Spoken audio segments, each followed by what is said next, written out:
En el inicio, aquí está el candidato independiente por Chile Vamos, Sebastián Sichel, candidato presidencial. Sebastián, muchísimas gracias por la gentileza de estar acá. Hola, Iván, mucho gusto. Oiga, me preguntaba yo por qué no está, o sea, hasta acá, digamos, no sé, no alcanza a llegar ya, la candidata a gobernadora regional de la región metropolitana, Catalina Paró, sostiene un encuentro, esto es la pauta de hoy, Sí. sostiene un encuentro de coordinación y presentación de propuestas para la región metropolitana con los precandidatos presidenciales de Chile Vamos. Nos dice todos. Pero están todos los otros, usted no está. ¿Por qué está aquí y no está allá? No, voy a pasar a saludar a la Cata después. Muy bien, muy amable, muy correcto. Muy correcto, porque además tiene todo mi apoyo, la ha respaldado en todos lados, hemos hecho actos de campaña juntos. Entonces, obviamente yo soy el más interesado en que la Cata le vaya bien, además la quiero profundamente, nos conocemos hace muchos años. Ya, no, pero tiene que ver con algo... porque se trata de una cosa, para que nos entendamos, de una cosa con todos los otros candidatos. Obvio. No, mira, dos cosas súper importantes. Yo estoy dando una pelea bien grande para que Chile Vamos tenga dos aperturas que para mí son vitales.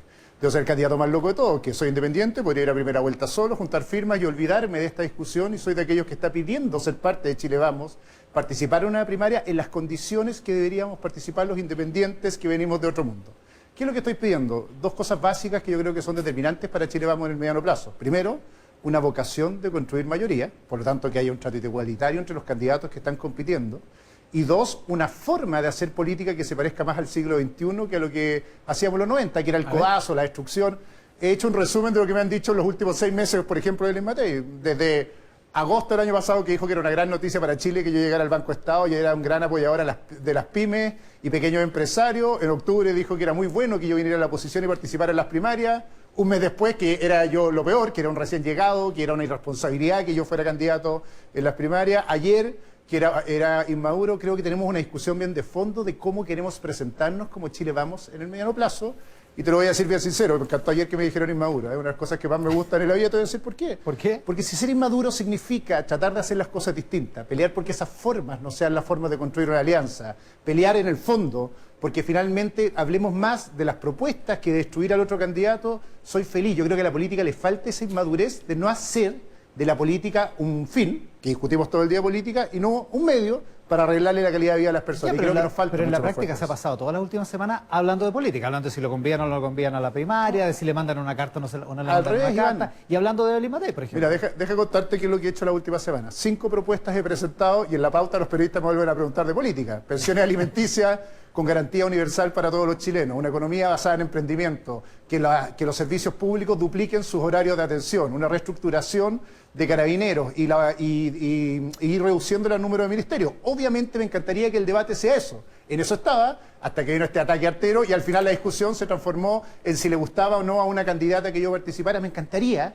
que en esta coalición debatiéramos mucho más sobre esa mirada transformadora o reformista que debería tener Chile Vamos, y me cuesta, pucha que me ha costado. ¿Y qué tiene Evelyn Matei con usted? Porque hoy día aparece en el Mercurio una entrevista de Bárbara Vial con la alcaldesa de Providencia y dice que usted es una candidatura que viene gatillada por empresarios.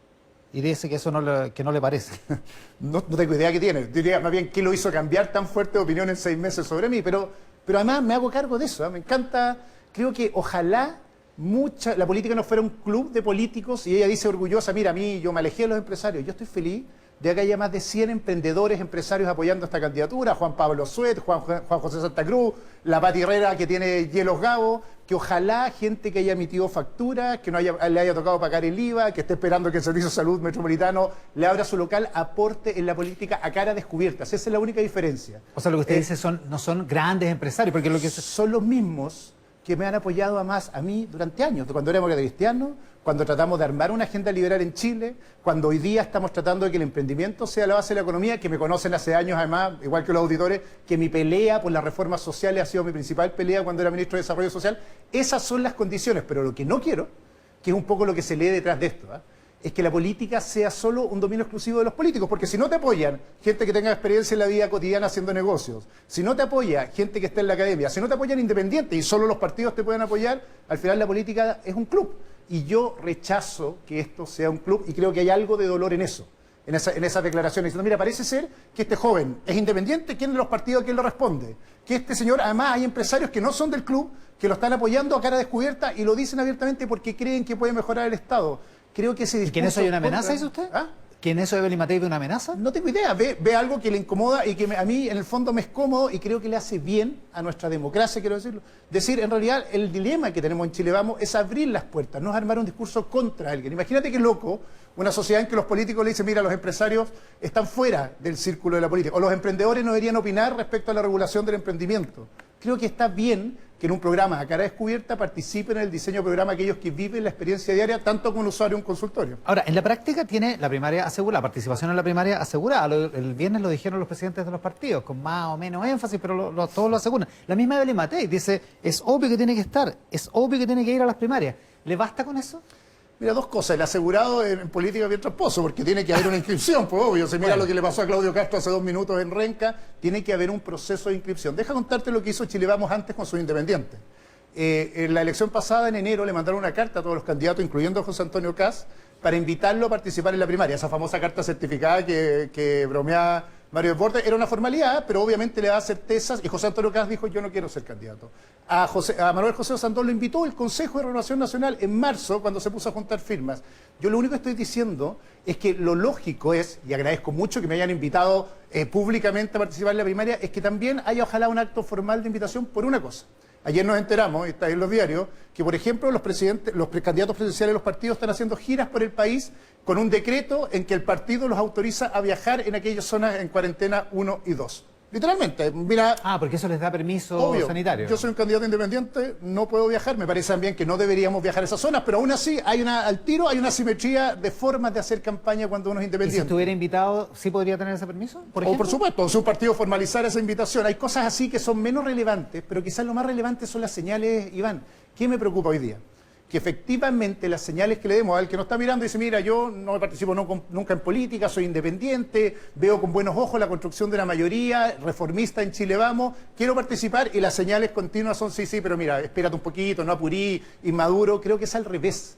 Que ojalá seamos simbólicamente aquellos que abrimos las ventanas, o sea, y que el los mundo partidos político se resistan. Que el mundo político es como refractario, así, exacto, como que no le gusta lo nuevo. Exacto. No le gustan los independientes, dice usted. Oiga, pero también tiene sentido que los presidentes de Chile Vamos digan, de los partidos digan, después del 11 de abril veamos esto, porque tenemos esta elección que es importante ahora, preocupémonos después del 11 de abril. Tiene sentido. Que es lo mismo que dice Beli Matei a propósito, que después del 11 de abril toma la decisión hoy día. Estoy de acuerdo, lo que estoy pidiendo es que después del 11 de abril no se va a la primaria o no. Pero hay una cosa más importante que también me pasa. Hay muchos candidatos de Chile Vamos, yo he grabado más de 300 videos para gente que me pide apoyo. Me dice, oye, venga a apoyarme, por favor, necesito que esté en la feria conmigo. Oiga, ¿por qué no? Mira, sabe que no puedo, no tengo permiso. Y segundo, ¿sabe qué? No hay libertad de acción, entonces si usted aparece conmigo, capaz que lo echen.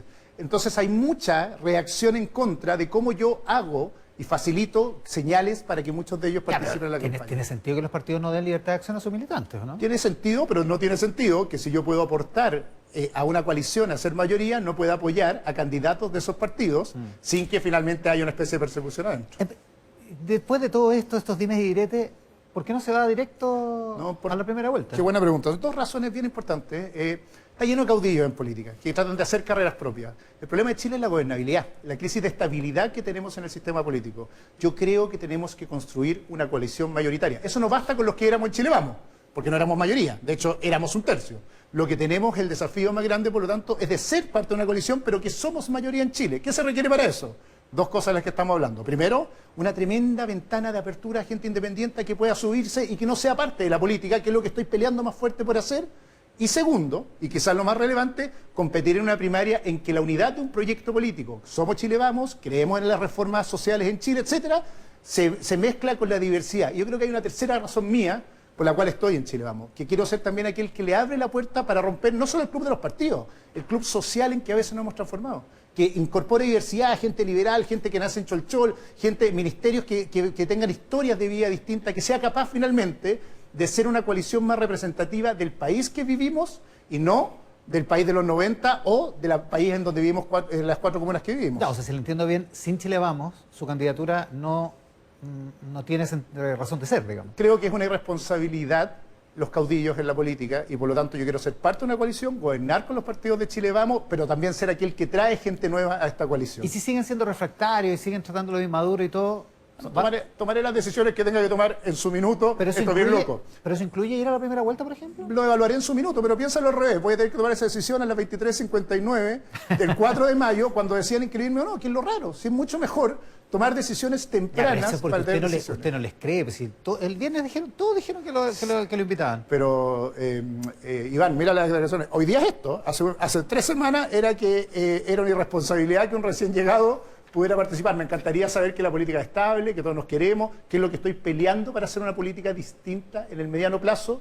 Por eso la estabilidad de las opiniones son tan importantes, pero la formalidad de cómo las señales a los que están mirando, ¿no?, son más relevantes muchas veces que las declaraciones de buena intención. Salgamos de la política chica. Hablemos de la Araucanía. Usted fue ministro de Desarrollo Social y esta semana alguien le sacaba la cuenta que durante su permanencia en ese puesto ministerial nunca se preocupó del tema de la Araucanía, que no fue tema en su momento. Mira, 3 cosas de la Araucanía súper importantes a partir de esa nota. Hay una nota que dice que en mi periodo se compraron menos tierras que antes. Primero, la compra de tierras no depende del ministro. Hay un servicio autónomo que se llama CONADI, que además tiene consejero electo que decide la compra de tierras, pero dejemos ese tema al lado. Como si sí, la CONADI depende del ministerio, eso sí es sí, pero un servicio autónomo y con consejo determinados. Ellos firman los decretos de compra, no el ministro. Pero más importante que eso es, se establece como premisa que comprar tierras es una buena política pública permanentemente por el Estado en medios masivos, cosa que debato. Yo creo que el gran desafío de la Araucanía en el mediano plazo es fijar cuántas tierras quedan por comprar, como hacemos un catastro de tierras, de manera que la presión por la compra de tierras no sea el origen del conflicto y la violencia que tenemos estos días. Por tanto, una convicción política, primera desafío con la Araucanía, es catastrar cuánta tierra falta por comprar. Y segundo, determinar un plan de compras en que esté asociado también a poner en valor, o más bien terminar el círculo de pobreza que está condenado el pueblo mapuche en el territorio. Y esa fue una decisión que tomé. Y de hecho, la mayor cantidad de diálogos que se han hecho en la Araucanía fue cuando yo fui ministro. Más de 12.000 personas participaron en diálogos territoriales en el territorio y no en las cúpulas arriba, porque la muestra más evidente de que esos diálogos no terminaban con la violencia fue todo lo que pasó con Catrillanca. De hecho, el dato más específico es que mientras fue ministro disminuyeron los actos de violencia porque tenían que ver con esa conversación abajo. Y si te quieres que te diga la respuesta de lo que vi en la conversación allá, primero, que las víctimas del terrorismo se sentían desamparadas completamente y el Estado hacía poco porque estaba mucho más preocupado en la estrategia de compra de tierras. Segundo, que el Estado de Derecho que pega el Ministerio del Interior es la primera prioridad para ordenar la Araucanía. Y tercero, que el problema es pobreza y que la pobreza se ataca con políticas sociales del Estado de manera urgente y lo que tenemos que aumentar son transferencias directas del Estado a aquella gente, pueblos indígenas que viven en la pobreza. Ninguna de esas cosas son parte de la discusión porque estamos otra vez con el discurso manío de los 90, que parece ser que la única solución es seguir comprando tierras ilimitadamente y no operar con los restos de los instrumentos que tiene el Estado. Estado de sitio, necesidad urgente de aumentar los recursos que mejoren la situación de pobreza y la ampliación de las políticas públicas para los sectores de pueblos indígenas y una política de fomento productivo que yo desarrollé en la Corfo con el Comité Indígena y podría ver la cantidad de recursos que transferimos para que esas tierras se pongan en valor. Ahora, la mayoría de los expertos en este tipo de conflictos dicen que militarizar, que meter a las Fuerzas Armadas puede ser un remedio peor que la enfermedad, digamos. Sí, pero mi discusión acá depende. Si la escalada de violencia sigue como ha seguido, aun cuando durante 20 años nuestra estrategia ha sido seguir comprando tierras sistemáticamente y lo que tenemos, como en Temucuicui, es delincuencia pura, es el Estado de Derecho el que usa su derecho a protegerse para terminar la violencia. Lo que no nos ha resultado, y deja de hacerlo al revés, los periodos que más compra de tierra que se hicieron, Presidenta Bachelet 2, necesariamente no bajó el conflicto, mira lo que pasó en ese periodo, sino que al revés, fue aumentándose. De alguna forma hay que poder distinguir, Iván, la violencia y tratarla como tal del problema del pueblo mapuche que tiene que ser tratado con políticas públicas de Estado, con reconocimiento constitucional, con cuotas en el Congreso, de manera que haya representantes legítimos del pueblo, pero si los tratamos en el mismo carril, que creo que es la trampa de los diálogos abiertos, lo que hacemos es que parece que la violencia condiciona una u otra cosa y yo no estoy dispuesto, y lo digo así abiertamente, a negociar con aquellos que propongan la violencia. El senador Gonchumilla dice que el problema es la reivindicación de tierras, no la compra necesariamente, sino la reivindicación de las tierras y la autodeterminación. Yo creo que son dos problemas adicionales. Uno, que no hemos sido lo suficientemente duros para perseguir los delitos, robo de madera, tráfico de drogas, que lo hemos visto, y acciones terroristas en el territorio, y por lo tanto encapsularlos y que no haya una especie de complicidad ideológica con esa forma de obtener beneficios. Y segundo, lo que estoy más de acuerdo es participación política efectiva. Yo lo de cuotas lo defendí en la convención, creo que el Congreso tiene que ir avanzando en cuota, la creación de un consejo que haya electos para que tengas voceros legítimos con quien dialogar, de manera que los violentos no impongan las reglas. Y tercero, y quizás lo más relevante hoy día, más que autodeterminación, reconocimiento de un Estado pluricultural en que hay entidades distintas que tienen que ser apoyadas por el Estado. Pero o sea, no avanzaría hacia ningún tipo de autodeterminación o algo parecido. No creo, yo creo que el Estado, la soberanía del Estado es una, pero sí el reconocimiento de la pluriculturalidad del Estado chileno. Lo cambio de tema, hablemos de pensiones, el tercer retiro, ¿qué opinión tiene usted? En desacuerdo 100% como lo estuve antes. En estos días nadie se atreve a decir estas cosas, a mí me da lo mismo, me conocen, soy absolutamente transparente. ¿Y por qué? Por dos cosas súper importantes. Sacarle la plata del bolsillo a una persona para pagar la crisis social es pan para hoy, hambre para mañana. Esa persona está condenada hacia adelante.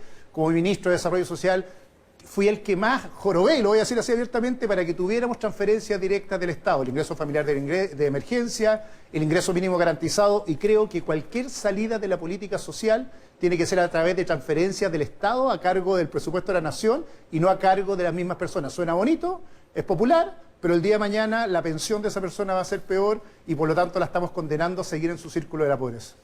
¿Y sobre el 6%? ¿Cómo repartirlo? Porque el gobierno está proponiendo esta repartición de 3 y 3, la oposición quiere 6% de un fondo colectivo, ¿cómo lo ve? Yo creo que cualquier modelo de reparto entre la misma clase media es un desastre. Me gusta que se vaya todo a cuenta individual, no tengo ningún problema con decirlo abiertamente, que esto tiene que tener dos dimensiones distintas. El tope imponible hoy día hace que la solidaridad sea entre la clase media principalmente y por lo tanto que sea alguien que vende completo el que finalmente es solidario con alguien que tiene una pésima pensión y trabaja en un almacén. Por lo tanto, es solidaridad malentendida. Tenemos que aumentar el tope imponible y sobre el tope imponible establecer solidaridad. Lo que estamos haciendo aquí es en el tope imponible repartir entre la clase media lo que es solo dar vuelta en el mismo círculo de pobreza.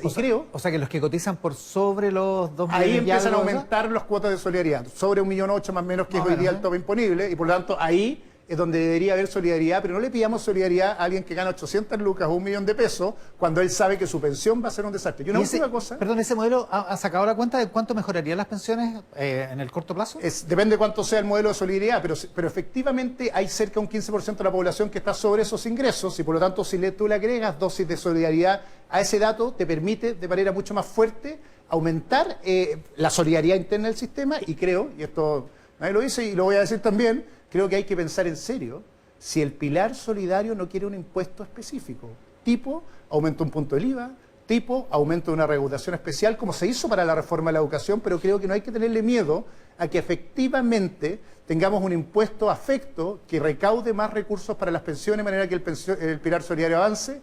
Último, para no quedarme con esto en la cabeza, y necesitamos, así como existe un banco estatal, el Banco Estado, una AFP estatal, un sistema previsional estatal que compita de igual a igual, de manera que conozcamos las condiciones de mercado para establecer regulación. ¿Por qué es bueno el Banco Estado?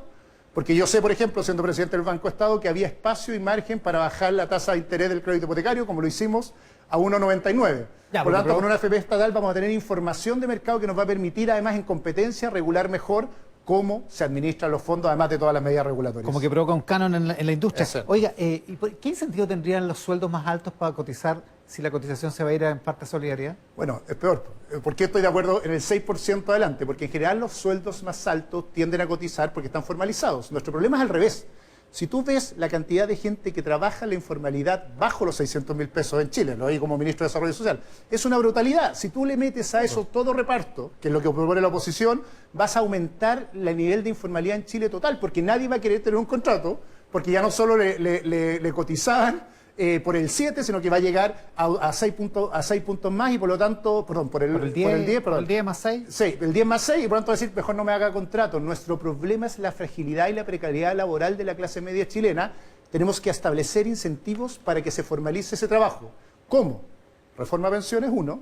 2, estoy obsesionado con esto, lo anuncié, estos son los debates que nadie da. Con el emprendimiento como política estratégica del Estado, en que el Estado no sea neutro, que le diga a usted formalícese. ¿Por qué? Porque Chile Compra va a hacer compras públicas que prioricen la compra de las pymes. Formalícese. ¿Por qué? Porque el Banco Estado va a tener un FOGAPE permanente. Formalícese. ¿Por qué? Porque va a haber una exención tributaria si usted es pyme y se instala en regiones. Formalícese. ¿Por qué?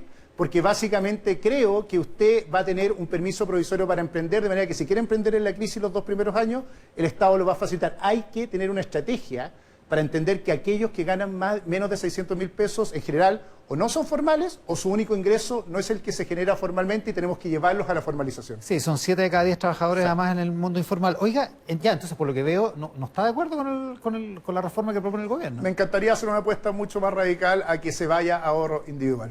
O sea, si usted estuviera en el Congreso, si fuera parlamentario, ¿la votaría en contra? Obviamente hay que construir acuerdos. Entonces veamos dónde se construye esto.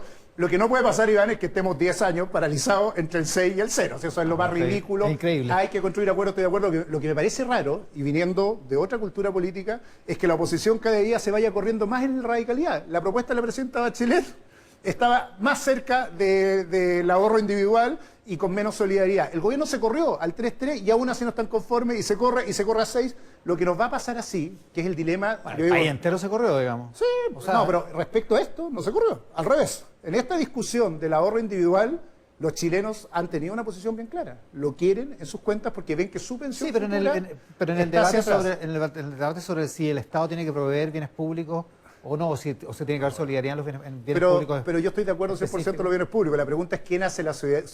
Mira, esa es la caricatura. ¿Quién hace la solidaridad? ¿Lo hacemos nosotros mismos, la clase media, la misma clase media que le paga al otro?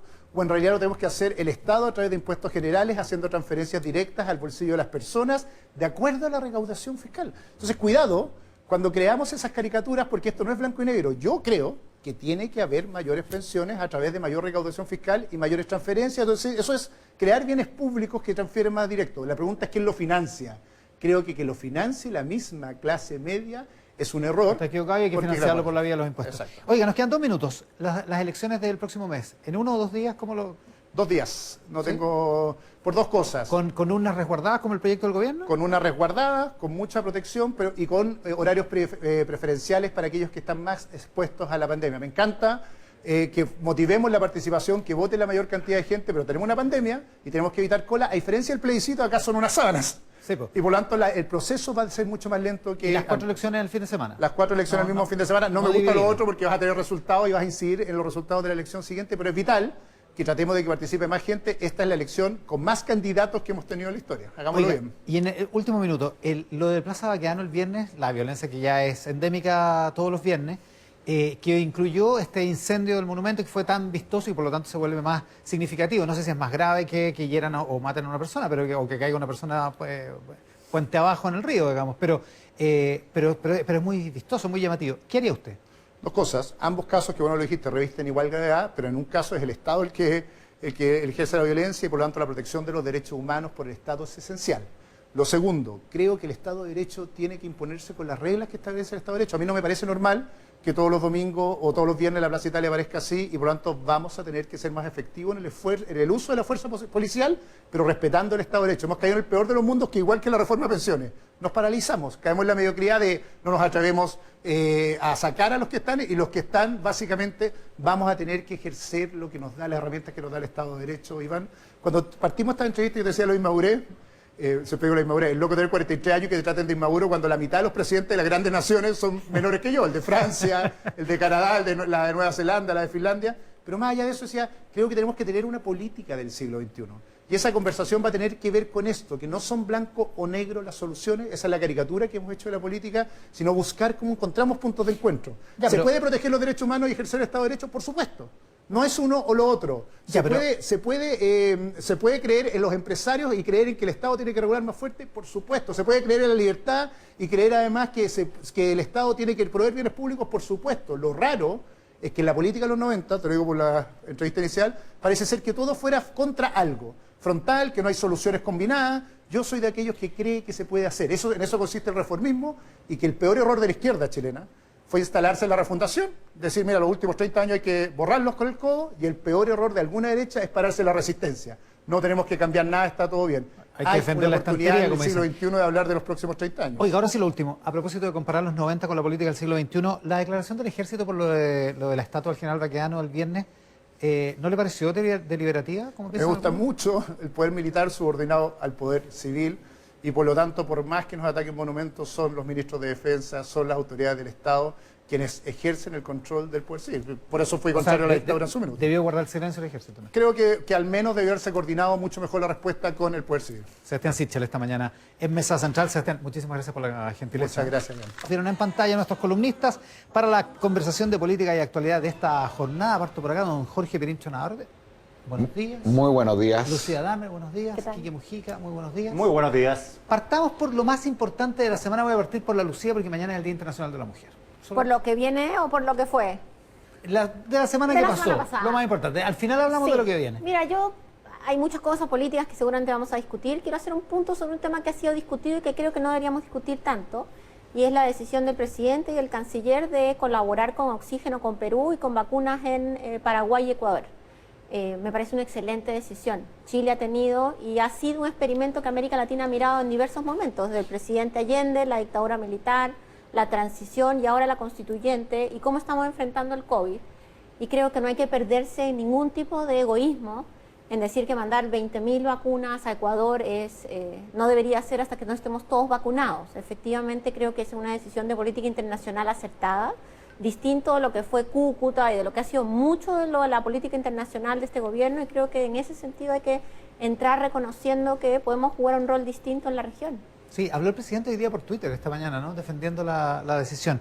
Pirincho, para ti, ¿lo más importante de la semana? Vamos a volver sobre estos temas, por cierto. No es lo más importante de la semana, probablemente, jefe, entre otras cosas, porque hay harta coyuntura que me imagino vamos a discutir después. Pero sí ha sido muy importante en estos últimos años, y yo quiero rescatar, hoy día hay una entrevista, la tercera, al sacerdote Eugenio de la Fuente, que deja los votos después de un periodo de mucho dolor y frustración. De la Fuente fue un cura que tuvo contacto con Caradima, y que cuando se desataron los hechos de abuso, no solamente los más públicos, sino que empezamos a tomar noticia de que esto era una cuestión bastante extendida, desarrolló una larga investigación. Investigación que le presentó al mismo Papa, y suponíamos nosotros que todo eso iba a contribuir en algún modo reconocer, visibilizar lo que aquí estaba ocurriendo y actuar en consecuencia. Pues bien, la razón por la cual de la Fuente deja el sacerdocio es porque estamos en presencia, como ya muchos sabíamos, no solamente de hechos aislados, de graves crímenes cometidos por algunos sacerdotes, sino de una cierta conducta de complicidad, de encubrimiento por una parte muy importante de la jerarquía de la Iglesia Católica, que incluso en opinión de él llega hasta el mismo Vaticano.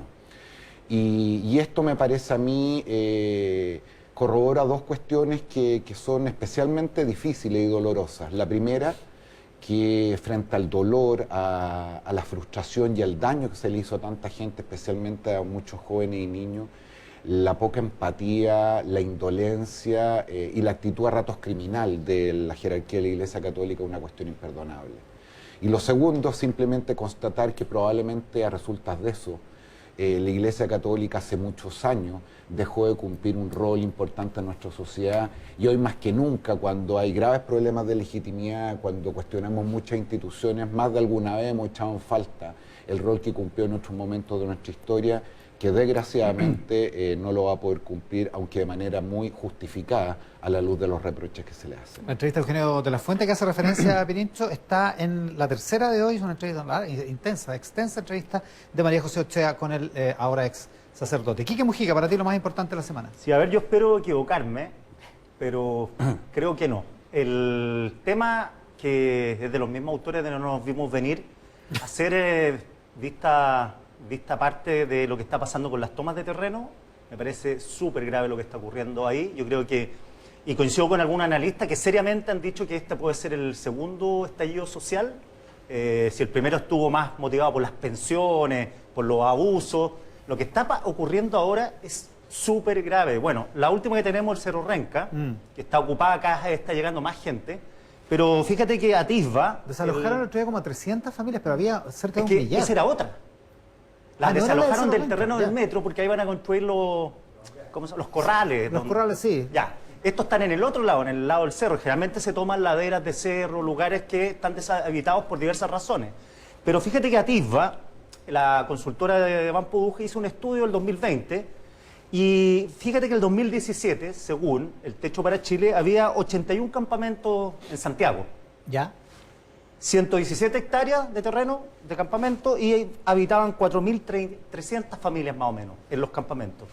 Entre esa fecha y el año pasado subió en 33 nuevos campamentos en Santiago. Son 16.000 familias más y son 179 hectáreas ya. Para que se hagan una idea, porque estos números, los campamentos que se incorporaron es la extensión, la superficie, si uno la suma, todo, es que va entre Amunátegui, Andrés Bello por la Costanera, ¿Ya? la Alameda y la Plaza Italia, incluido el Parque Forestal completo y una parte del Parque Los Reyes. Claro, enorme. Po. Enorme. Una superficie enorme. Sí. Eso es lo que ha crecido ahora los campamentos. Entonces lo que pasa es que hay un negocio bien grande acá, porque fíjate que llegan los tipos, hay unos tipos que se toman el lugar, lo lotean, los parcelan con máquinas, topografía, con todo, y se los venden a las personas que llegan. No es que una toma así como fue la Victoria años atrás, Es que una llegó la comu- gente, una comunidad que agarra- una comunidad que llegó a un terreno eriazo Claro. y se quedó ahí. No, esto es un negocio inmobiliario en el fondo. De hecho, tienen problemas porque muchos son segunda vivienda en Viña y en Valparaíso. O sea, hay gente que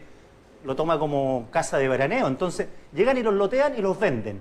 Y después las mafias ya empiezan, cuando uno tiene que reconocer la propiedad del terreno, ¿quién te responde eso? Exacto. Entonces yo creo que esto es gravísimo porque la gente no, por diversas razones, pero los arriendos están carísimos, la llegada de inmigrantes colapsó, la depreciación de la vivienda que hicimos durante mucho tiempo, unas casas de porquería, para decirlo en términos de porte y de calidad. Entonces esto está estallando, se está acumulando todo esto y la explosión yo creo que ya partió con las tomas. Ya, pues los temas importantes de nuestros columnistas en esta jornada. Lucía, ¿tú querías comentar algo de esto, no? Sí, a ver, en realidad cuando hacemos de la tierra un negocio, ¿cierto? Donde inversión inmobiliaria ha sido un negocio en Santiago por muchos años, donde en definitiva no son pocos los que han comprado para especular con la tierra y después hacer los guetos urbanos o hacer todo este tipo de desarrollos inmobiliarios, uno termina con estas presiones. Y efectivamente lo peor que puede pasar son las tomas, no solamente por lo que sucede en el espacio, sino que hay gente que termina viviendo sin salud, sin agua, sin electricidad, aumentan los problemas de violencia. Es una situación muy compleja en el marco del COVID, en el marco del año electoral, donde los alcaldes, además específicamente en Renca, hemos tenido un problema serio respecto al candidato alcalde. No sabemos qué es lo que va a hacer. Efectivamente necesitamos una política pública para sacar a la gente de los campamentos, pero también reconocer que la construcción de la ciudad tiene que ser distinta. Porque es un poco duro cuando uno dice, bueno, para algunos inversión inmobiliaria, plusvalía, ¿cierto? Y para otros, bueno, espérense a que su vivienda social les va a tocar 5 peajes más allá de su trabajo, 3 horas más, ¿cierto?, de donde ustedes trabajan. Entonces, esto... Claro, el problema de la vivienda es un problema de la ciudad. Yo estoy de acuerdo Sí, con es Quique. macro. Es macro y es un tema que tenemos que reconocer. ¿Es un problema serio? Sí. Además, después termina siendo un problema policial, porque como nadie sabe cómo resolverlo, lo que dicen es ya manden a la policía para que lo saquen. No, y fíjate que el gran problema de la convivencia que se produce es que los vecinos que están en una zona se empiezan a pelear con los vecinos porque dicen que llegaron los sucios, los cochinos, los inmigrantes, que no tienen alcantarillado. El agua en uno de los campamentos estaba a 1 kilómetro de la fuente de agua, la más cercana. O sea, fíjate que además produce una revuelta ahí de convivencia social que afecta obviamente a la civilidad de una ciudad. Hubo unas tomas en Renca justamente de vecinos en contra de estos nuevos vecinos. Creo que esto es parte de la debilidad que vamos a vivir, parte de lo que va a ser el post-COVID, con mucha gente que va a quedar en la pobreza, pero efectivamente Quique lo decía, también pasa que hay gente que no puede pagar sus alquileres. Ahora, Entonces hay que pensar en otra política pública, Habrá que encontrar una solución, sin duda. probablemente de carácter estatal, para asignar recursos que son escasos, porque el terreno es un recurso súper Claro. escaso, más el que está en situación de construcción. Pasemos a otros temas. Pirincho, ¿quieres hablar de esto? No, estoy básicamente de acuerdo con mis contertulios y contertulias. Entonces te pregunto, ¿elecciones en un día o en 2 días? Ya entramos derecho al... Un día y medio. Al meollo. A ver, para ponerlo en términos de abogado, yo creo que aquí hay 3 bienes jurídicos que proteger. El primero tiene que ver con la salud de las personas, especialmente por los altos niveles de contagio que hemos visto en las últimas semanas y que asegurar que entramos en una fase bastante crítica y por lo tanto cualquier proceso electoral por las aglomeraciones propias que genera es un foco de cuidado. Hay un segundo bien jurídico a proteger que tiene que ver con algo así como el éxito del proceso electoral y la pedagogía Vamos a enfrentar 4 elecciones en principio en un día, 2 de ellas completamente inéditas en nuestra historia republicana, como son la elección democrática de intendentes o gobernadores en este caso, y la elección de los constituyentes. Y la tercera también es proteger nuestra institucionalidad, porque digámoslo con claridad, si hay algo que todavía no nos hemos cargado es el CERVEL. A diferencia de muchas otras instituciones, y mejor o peor, este es un país que todavía se jacta, incluso más allá de los estándares democráticos, países muy civilizados, de que nunca se ha acostado sin conocer el resultado de una elección. Lo que propone el gobierno, que podríamos llamar la tesis de la desconcentración electoral, es decir, tener los 4 procesos en 2 días, cumple con el primer requisito y en algún sentido alivia los temas vinculados a la salud, pero también, diría yo, hace menos grave el hecho de que se va a demorar mucho cada ciudadano en la toma de decisiones. Sin embargo, hay 2 cosas que no resuelve. La primera tiene que ver con cierta confusión que todavía tienen las personas de 4 decisiones el mismo día, sin saber muy bien para qué. Y segundo, esa decisión del gobierno obliga a guardar la opción ciudadana de un día para otro. Y ahí es donde yo tengo, confieso, los mayores temores. Y si no hemos sido capaces de resguardar, por ejemplo, la PSU, basta un par de incidentes de locales quemados para efectivamente afectar todo el proceso electoral. En la semana, en nuestro programa de radio, yo propuse una alternativa un tanto distinta, que era separar las elecciones. No tuve poco eco, la verdad. Ha tenido eco, ¿Sí? Yo sé que ha tenido eco. Que era separar el proceso en 2 días. Y por lo tanto, las elecciones a concejales y alcaldes, que cumplen una cierta naturaleza un día, y las elecciones a gobernadores y constituyentes el otro. No resuelve eso los problemas de COVID, creo que sí resuelve los problemas de pedagogía electoral, y además permite, entre otras cosas, esa misma noche, cualquiera sea el día, conocer el resultado electoral. Ahora, obliga a la gente a ir 2 veces Así es. a votar, y como decía Sebastián Sichel recién, el resultado del sábado puede influir en el resultado, en la votación del domingo. Pudiera ser, pero siendo elecciones de naturaleza muy distinta, creo que ese es todavía un riesgo menor. Es decir, no tenemos una solución perfecta, estamos tratando de ver qué es lo menos malo, y yo sigo creyendo lo menos que esa alternativa, sobre todo tomando en consideración las precauciones que ya tomamos para muchos ciudadanos en el último plebiscito. Creo que pudiera ser mejor que la primera, pero esto está en discusión. Sí. Yo, creo que lo de CERVEL, estás positivo, Pirincho, porque en definitiva, CERVEL sigue entregando los cargos de forma binominalizada. Acaban de cambiar el jefe CERVEL y una vez más no es un experto electoral de un partido político. Ah, sí, porque, porque el consejo directivo está estructurado así. Y yo creo que eso es malo, que tenemos que reconocer que tenemos que cambiar la forma como las instituciones definen sus dirigencias. Lo segundo es que sabíamos que íbamos a tener esta elección hace muchos meses. Entonces es extraño, que es como que nos fuimos de vacaciones y regresamos y dijimos, viene la elección dentro de un mes, entonces ahora empecemos a ver qué hacemos. Esto es lo más parecido a la política, dices tú. Claro, es lo más parecido a la política con P minúscula, diría. Preocuparse a última hora. Preocuparse a última hora, y sobre todo porque estamos en una elección donde hay mucha gente que efectivamente no tiene claridad cuál es la importancia de votar, por ejemplo, por el gobernador, que es súper importante. Sin embargo, eso está en juego. Yo creo que a estas alturas es muy difícil por lo que acaba de decir Pirincho, de la legitimidad de la elección, es muy difícil dividirla. Si lo hubieran tomado la decisión en diciembre pasado, tal vez hubiéramos tenido meses para que los candidatos, etcétera, se pusieran un poco de acuerdo. ¿Tú lo harías en un solo día? No queda otra más que aumentar la cantidad de horas probablemente, aumentar la cantidad de mesas, buscar mecanismos con horarios para ciertas edades y avanzar, porque lo peor que nos podría pasar es que 2 días después la gente diga que no sabe si los militares se robaron los votos, no sé quién quemó una mesa, y esto puede llegar a ser, sobre todo en lo constituyente, podemos llegar a tener elecciones con unas diferencias bien marginales de votación. ¿Y por qué no, Lucía, si esa es tu principal preocupación, no quiero insistir en esta propuesta que no ha tenido mucho eco, pero ¿por qué no dividir, por ejemplo, el día sábado elecciones a concejales y alcaldes y el día domingo, por ejemplo, elecciones a gobernador y constituyente? No, podría ser. Me parece que es un poco... estaría yo de acuerdo con la propuesta si hubiera sido hecha en tiempo y forma. Vale. Mi impresión es que ahora iría a un... Tú sabes, ustedes saben mejor que yo que muy poca gente va a votar alcalde y concejal. Ahora iría menos gente, porque todos se concentrarían en la elección que pareciera ser, entre comillas, la más importante, que es la constituyente. Pero entonces, fíjate que respecto a eso tengo una duda.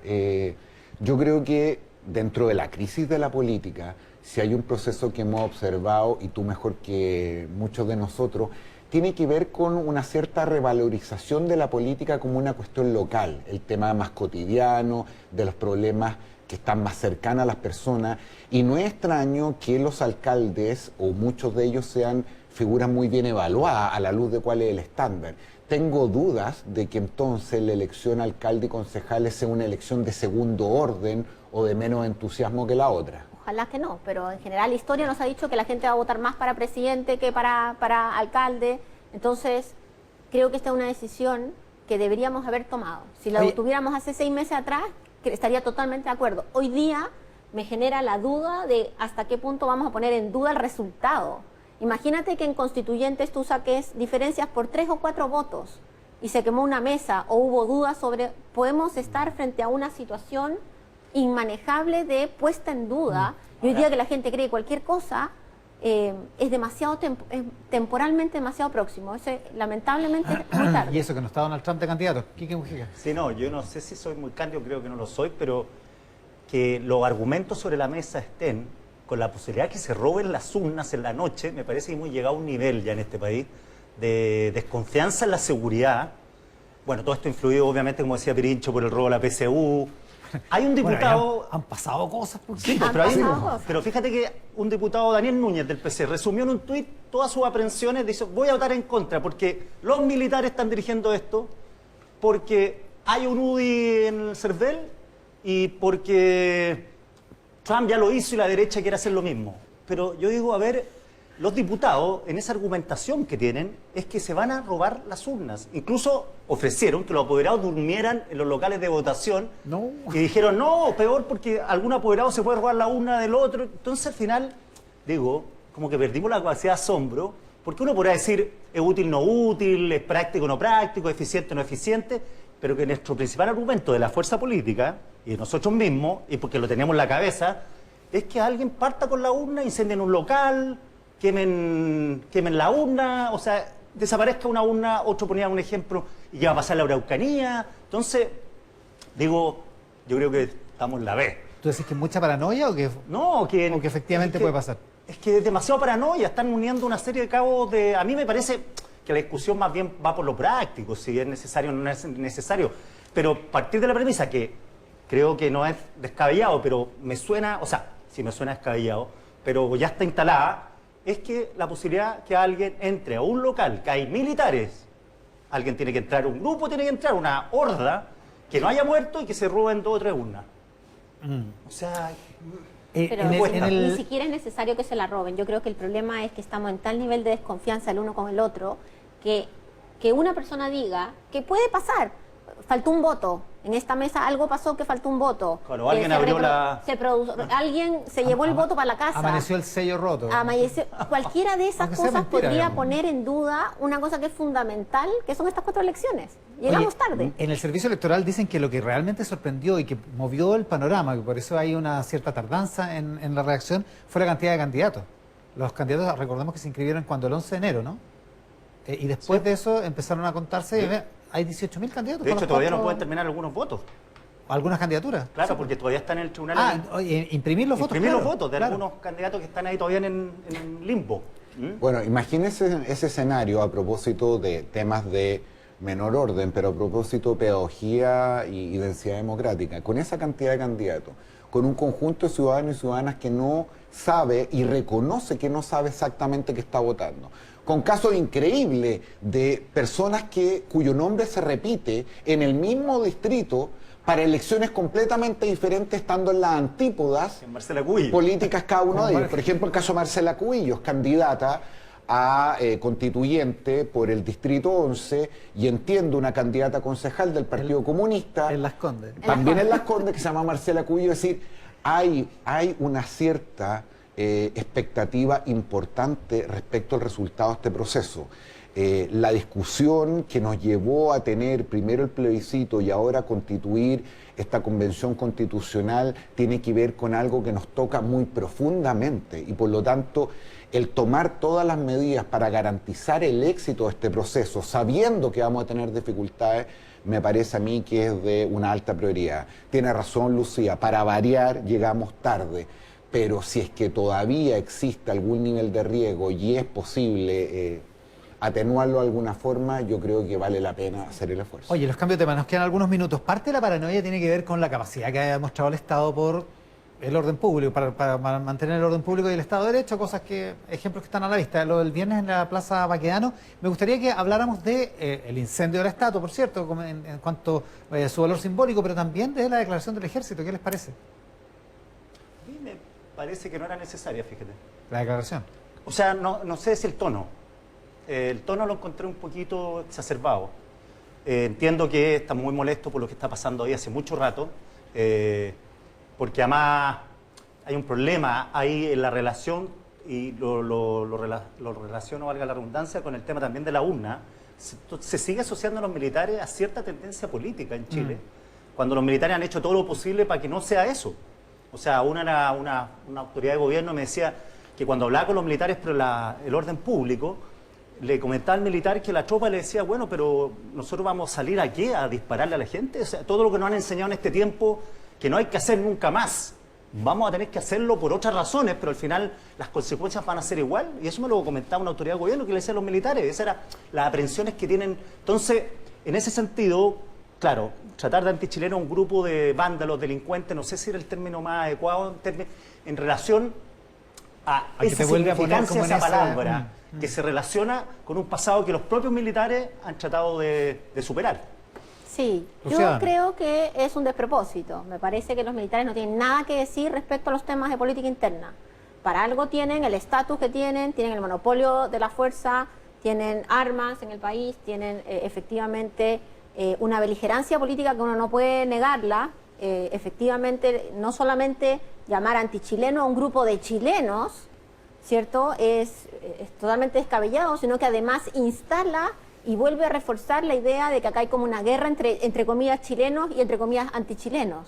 Creo que ellos tienen todo el derecho de hacia la interna, hacia su ministro de Defensa, expresar su malestar, decir que quieren sacar, no sé, la estatua de Baquedano de ahí, que quieren reescribir lo que quieran, pero de ahí a ponerlo en papel, me parece que es un peligro democrático, porque justamente se ha hecho un esfuerzo importante y ese esfuerzo ha sido a costa del control civil.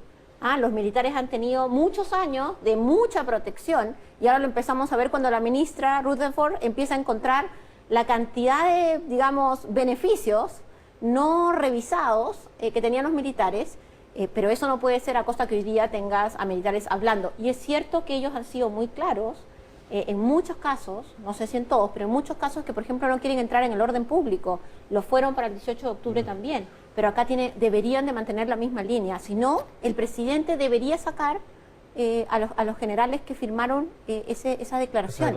Porque si no, entran en una situación de deliberancia y eso no es bueno para la democracia, no es bueno para ellos incluso.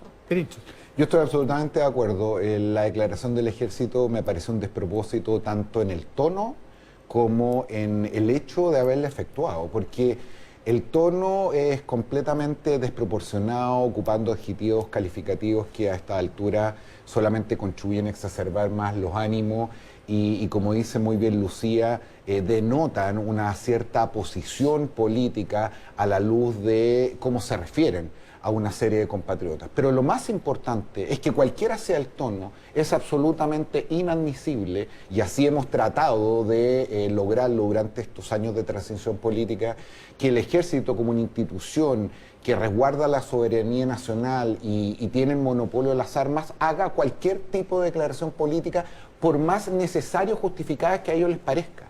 Ahora, dicho lo anterior, creo que es importante constatar algo que no es privativo del Ejército, y es esta sensación de que hay instituciones que se ven llamadas a llenar ciertos vacíos en ausencia de la tarea justamente de la clase política. El activismo judicial, por ejemplo, no es sino otra cosa que decisiones que toman los tribunales respecto de temas que la política no ha logrado resolver. Lo mismo con órganos de fiscalización como la Contraloría, y aquí el Ejército no es una excepción.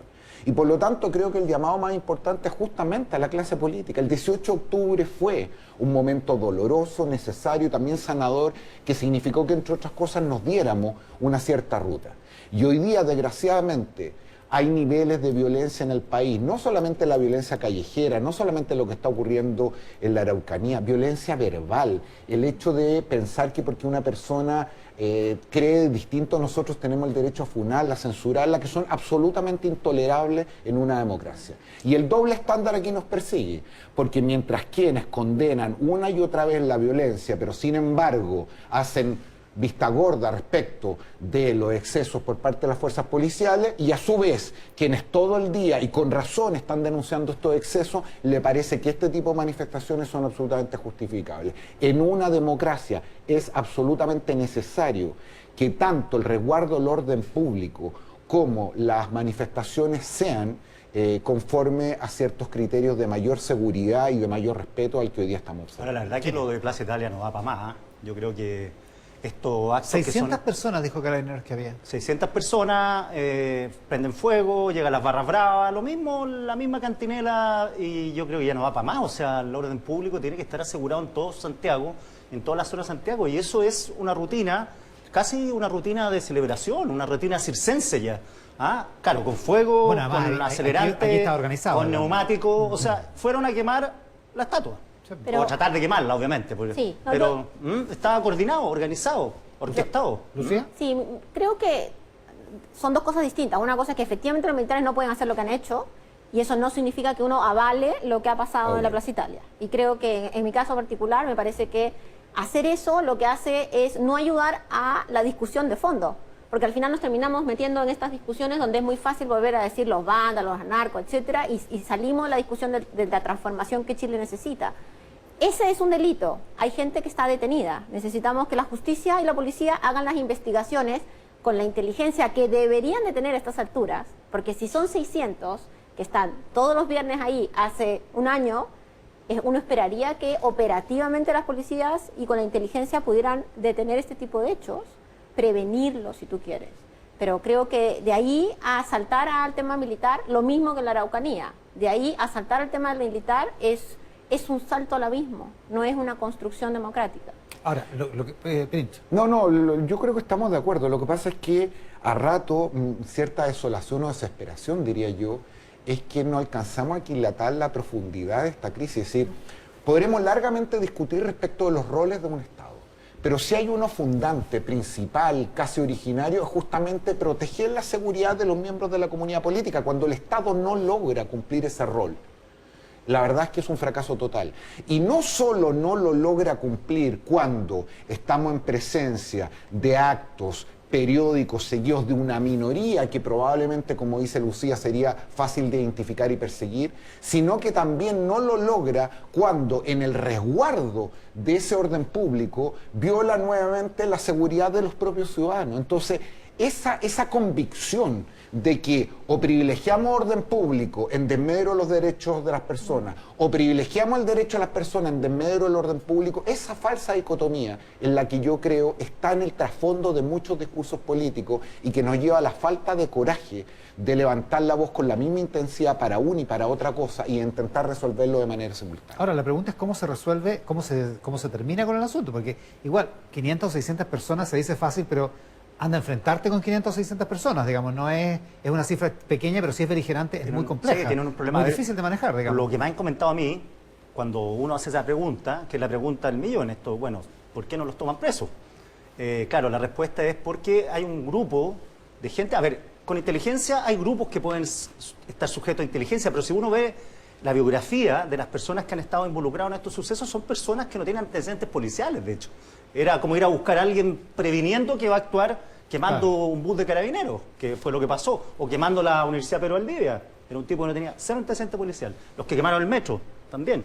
Entonces, uno se pregunta ya, esa es la primera. Y la otra es que hay y esta es la explicación de gente del gobierno, no mía, que es, prefieren no arriesgar a que alguien que no esté involucrado en la rencilla misma salga herido o afectado. Porque hay en medio de esas personas, hay gente que está sacando fotos, hay gente que está grabando videos, hay gente que oficia como asistentes médicos. Voluntarios de salud. Claro, voluntarios. De hecho, hay muchos más, han aparecido mucho más con alguna identificación para pretender separarse de la manifestación. Entonces, esa es la explicación que dan. O sea, entre actuar o no actuar, a veces preferimos no actuar para no arriesgar a nadie. Esa es la explicación que dan. Pero mira, perdona que interrumpa, mira lo que hay en el trasfondo de lo que tú acabas de decir, que me imagino que efectivamente lo que se piensa es de un sector y particularmente el interior de las fuerzas policiales.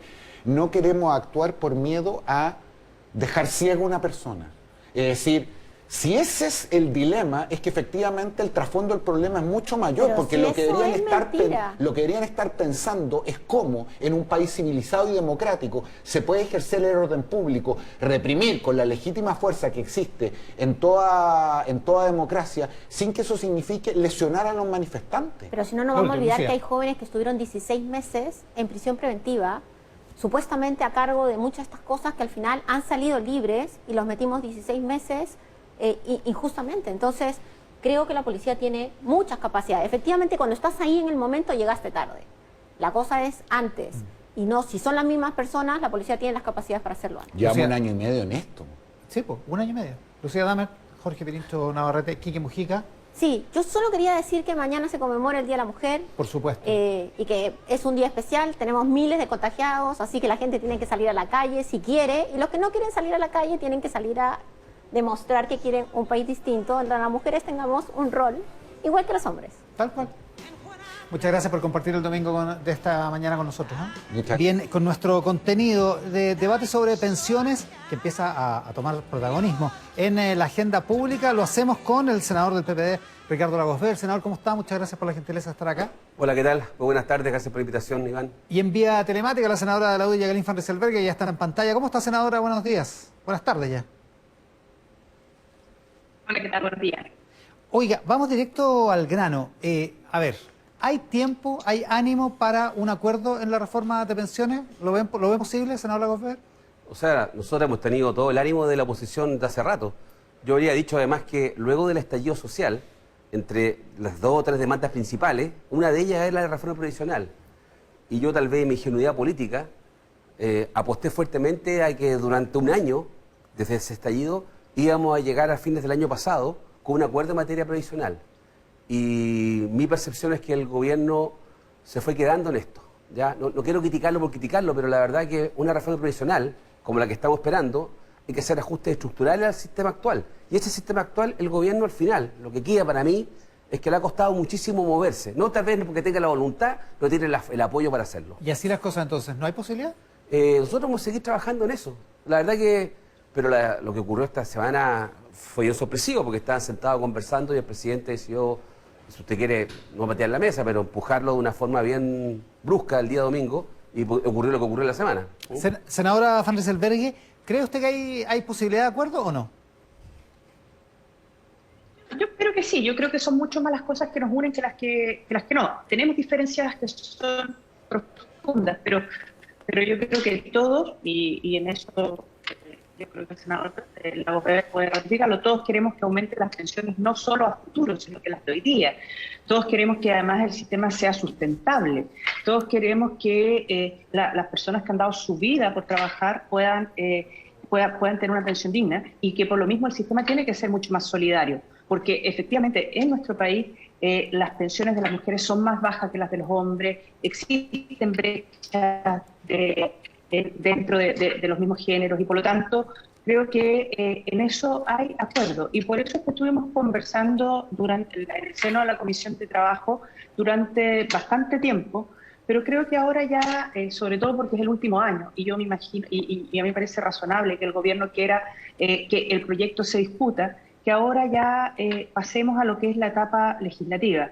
La gran diferencia que tenemos con la oposición es que nosotros creemos que efectivamente tiene que haber un sistema solidario, pero que esa solidaridad no puede salir del bolsillo de los trabajadores con contrato de trabajo. Si nosotros queremos una sociedad solidaria, esa solidaridad tiene que venir de toda la sociedad. Todos tenemos que cooperar y todos nos tenemos que hacer cargo de nuestros adultos mayores. Y por eso nos parece que si nosotros queremos tener solidaridad, ¿verdad?, tenemos que generar la posibilidad de hacer un aumento a las pensiones desde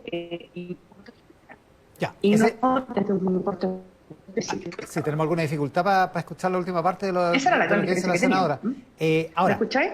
sí, ahora estamos retomando. El debate entonces es, sobre este punto en particular. ¿Qué se hace con las nuevas cotizaciones? El 6% de cotizaciones, la oposición dice todo a colectivo, el gobierno 3 y 3, y hay algunos que dicen que tendría que ir todo a cuentas individuales. ¿Qué dice usted, senador Lagos Weber? ¿Por qué tiene que ir a un fondo colectivo? Yo puedo decir de que ese es un tema, pero no es el único, es bien fundamental. Porque lo que está diciendo el gobierno con su propuesta es que hoy día vamos a pasar de 10 puntos de cotización a 16. Se le van a agregar 6 puntos adicionales. Y de esos 16, solamente 3 van a ser solidarios. Eso es lo que está diciendo el gobierno. O sea, sigue siendo un sistema basado exclusivamente, ¿ya?, en el esfuerzo individual y sin hacerse cargo del tema solidario.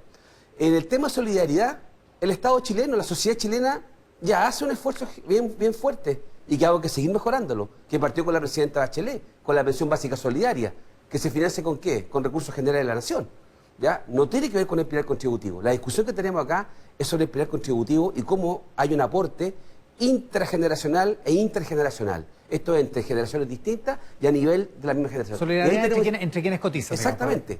Y lo otro es qué modificaciones sustantivas se están haciendo al actual régimen provisional.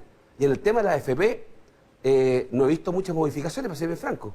Una fundamental para nosotros es dividir lo que es la administración de los fondos de lo que es la inversión de los mismos y darle más competitividad al sistema y avanzar en un sistema de seguridad social real que hoy día no tenemos. Senadora, ¿por qué tendrían que ir más puntos a las cuentas individuales que a la solidaridad, que es el planteamiento del senador Lagos Weber?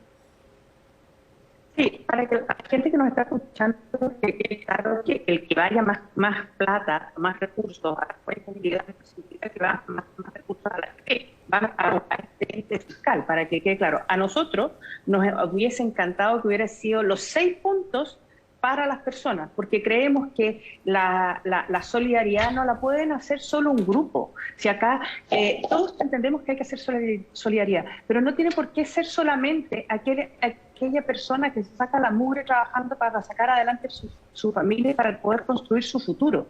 Si tenemos problemas como sociedad y resulta que porque hay mucha informalidad, porque no se fiscaliza adecuadamente y se subcotizan, o porque hay grandes lagunas de cesantía, entonces es la sociedad la que se tiene que hacer cargo de eso. Y no solamente un grupo de trabajadores, porque ni siquiera son todos los trabajadores los que se van a tener que hacer cargo de las pensiones bajas, son solo los trabajadores que tienen contrato de trabajo. Y nosotros creemos que eso es ponerle una mochila muy pesada a esos trabajadores. Estamos de acuerdo, y como todos tenemos que ceder, que ya no vaya todo al bolsillo de los trabajadores, dejemos la mitad, pero el resto, el diferencial, si queremos subir de verdad las pensiones y que avancemos hacia un sistema de seguridad social, hacia una pensión básica garantizada, entonces eso tenemos que hacerlo y construirlo como sociedad. Si Chile quiere tener, disminuir la vulnerabilidad de sus adultos mayores,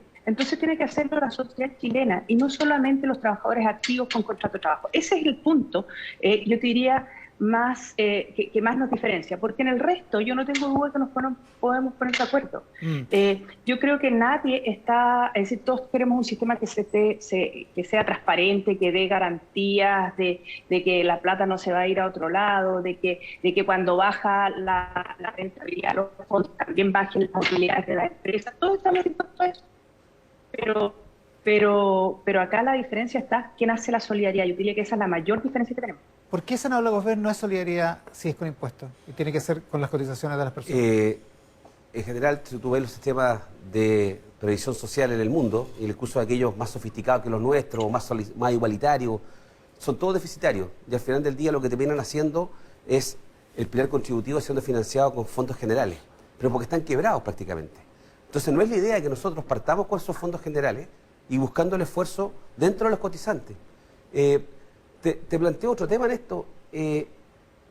Yo siento que estamos llegando tarde a esta reforma previsional y yo escucho a Jacqueline y en el tono yo lo valoro, el tono que tiene, pero junto con el tono que yo lo valoro, que es un tono como convocante, la verdad que tenemos diferencias bien difíciles porque ha costado muchísimo llegar a este punto.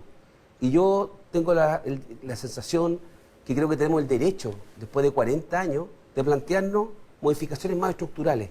Y esta modificación es una de ellas. O sea, el descrédito que tienen las administradoras de fondos de pensiones, sin entrar en la discusión si cumplieron bien su papel o no. Porque más allá que sí, rentaron la plata que les pasaron, pero le pasaron poca plata porque la densidad de cotizaciones es mínima, etcétera. Todos los diagnósticos lo compartimos. Pero para hacer una reforma real, de reforma provisional, tú tienes que afectar intereses. Hay que tocar lo que hay.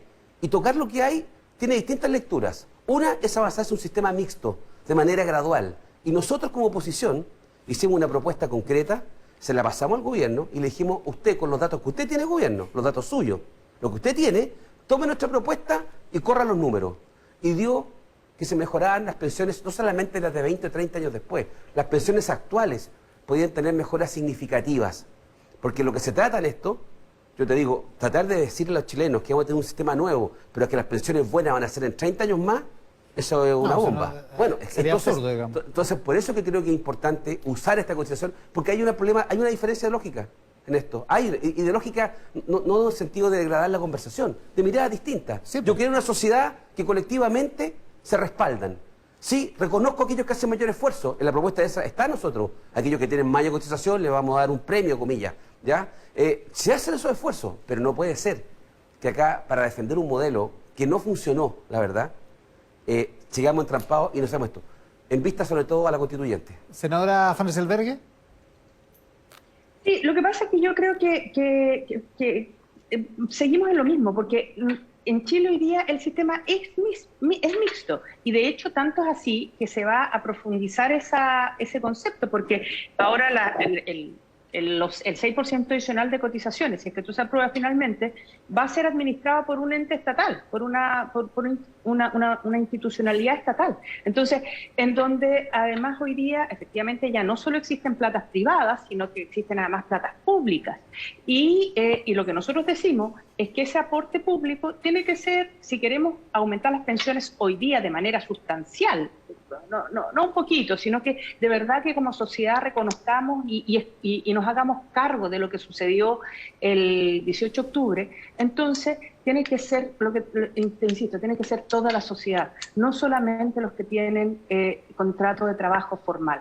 Y en términos de la industria, nosotros estamos abiertos. Creemos que en general todos los sistemas son modificables. No nos gustan los sistemas que no dan confianza ni fe pública, por lo tanto estamos abiertos, pero hay que resguardar que después esa plata siga teniendo la rentabilidad necesaria para poder garantizar pensiones que sean dignas. Pero hay cosas que hay que cambiar, como por lo que te decía, si cuando los fondos bajan, las utilidades se mantienen. Eso es injusto y a todo el mundo irrita. Entonces, creo que hay espacio para avanzar y poder lograr tener una mejoría de pensiones hoy día, un sistema sustentable y también mejorar las pensiones de los que hoy día están trabajando y van a lograr que este país se ponga de pie. Con la propuesta del gobierno de esta semana, el fortalecimiento por vía impuestos de las pensiones o de las pensiones del pilar solidario, además llegando hasta el 80%, de alguna manera se suben las pensiones también de una parte de la clase media, una parte importante de la clase media. Esa propuesta la hicimos nosotros, efectivamente la oposición nos costó muchísimo convencer al gobierno que lo que había que hacer, que era, y esto venía en la propuesta también anterior del gobierno anterior de la presidenta de Chile, que era aumentar la cobertura de la pensión básica solidaria. Entonces, eso nadie ha tenido dos opiniones al respecto negativas, y eso es bueno. La pregunta son los déficits que tenemos. Fíjate que esta discusión está hablando del 16% de cotización. ¿Sabes cuál es el promedio de cotización de los países de OCDE? Que además tienen dificultades para financiarlo incluso. 18, ¿no? 18 y tanto, 18,5%. Bueno, entonces nosotros estamos hablando de 16. Entonces yo digo, si empezamos de esta discusión después de 40 años, yo siento en esta discusión, más allá de los tonos, es que lo que está detrás es defender algo a ultranza cuando tenemos que hacer algo tal vez que es mayor, más gradual en el tiempo. Tal vez tomará más años la implementación definitiva, pero no, tengo que recordar que los 6 puntos de cotización nuevamente fue una propuesta nuestra, nuestra desde la oposición, no quiero. Y la derecha muy poco abierta a esto, porque siente que se desmorona el sistema. Y mientras tanto, hay quienes van a desmoronar el sistema a través de los retiros. Oye. ¿Ah? Entonces lo que quiero decir es que mejor sentarse a conversar y entender que tiene que haber cambios estructurales. Yo siento, y no quiero ser una persona jodida en esto, pero que la derecha como que llega tarde a hacer estos cambios estructurales en general. Llega tarde, se demora. Entonces hay que hacerlo así como ahora, con todo en contra, con la presión encima, con esta movilización tremenda. Y bueno, entonces el punto de equilibrio ya no es el que ellos quisieran, va a ser el que va a tener que ser de acuerdo a las fuerzas políticas. Senadora. Sí, ¿sabes lo que pasa? Es que cuando yo escucho a Ricardo, ese llega tarde, me da la impresión de que ellos nunca fueron gobierno. Y ellos fueron gobierno durante mucho más tiempo que lo que hemos sido nosotros. Pero creo que no vale la pena enfrascarse en esa discusión. Acá hay cosas que están claras. ¿Existe voluntad de aumentar un 6%? Sí, sí existe voluntad de aumentar un 6%. ¿Queremos que eso sea administrado por la AFP? No, no queremos que sea administrado por la AFP. Queremos que vaya un ente estatal. Entonces, ahora, la diferencia está, ese 6% que va a estar administrado por un ente estatal, ¿se lo vamos a entregar solo para nivelar las pensiones o queremos que también vaya un poco al bolsillo del trabajador que se sacó la mugre trabajando para poder ayudar a nivelar este sistema? Nosotros queremos que vaya un poco al bolsillo del trabajador. La oposición quiere que vaya todo a solidaridad. Nosotros le decimos que no, y creemos que vaya un poco al bolsillo del trabajador, que vaya un poco a solidaridad y que el resto de la solidaridad la hagamos entre todos. Eso es lo que nos parece que es justo, y esa es la diferencia que tenemos con ellos. Y por eso es que creo que es posible poder avanzar, porque no son tantas las diferencias. Si tú te fijas, solamente qué se hace con ese 6%. ¿Se va todo a solidaridad o se queda un poco en el bolsillo de los trabajadores? No está si se va a la FP, si no se va a la FP, no está si vemos cómo se regula la industria. No están las diferencias. Ya, y por Pero ejemplo, del 16% de 16% de cotización, 2/3 van a ser individuales, si sigue siendo el 10%, es el 6%, que es un poquito menos de un tercio. ¿Y cuál es el problema de eso? Bueno, pero eso queremos que vaya a solidaridad. Pero si yo, el problema de eso... Sí, pero si bueno, el problema que hay nosotros solidaridad en la medida que pague buenas pensiones y ayuda a financiar las pensiones actuales. De su propio futuro. Pues sí. Sí, pero yo, es que Bueno, yo por eso que también, tenemos diferencia, porque yo pensamos creo que distinto. las personas tienen... Este es el punto, ese es el clivaje. Yo creo más en la solidaridad de una sociedad que crece, lo mismo en materia tributaria, que también tenemos otra brecha gigantesca con la derecha, entonces... senadora. Pero Ricardo, si lo que pasa es que nosotros estamos de acuerdo con la solidaridad, y lo único que decimos es que esa solidaridad no puede estar en los hombros solamente de un grupo pequeño de trabajadores. Creemos que la tienen que hacer todos, que la tienen que hacer toda la los chilenos la hacemos con la pensión básica y por eso solidaria. nosotros estamos abiertos incluso a... Sí, pero es que tiene que ser más, pues, si en el fondo no es suficiente. Eso de la pensión básica solidaria fue un buen proyecto de la presidenta Bachelet, pero no es suficiente y hay que... La solidaridad la hacemos en muchos planos. Pero si no estoy compitiendo. Esa es la diferencia que tenemos. No estoy diciendo que eres mejor o peor. Tenemos una diferencia. La solidaridad la hacemos en la educación gratuita superior.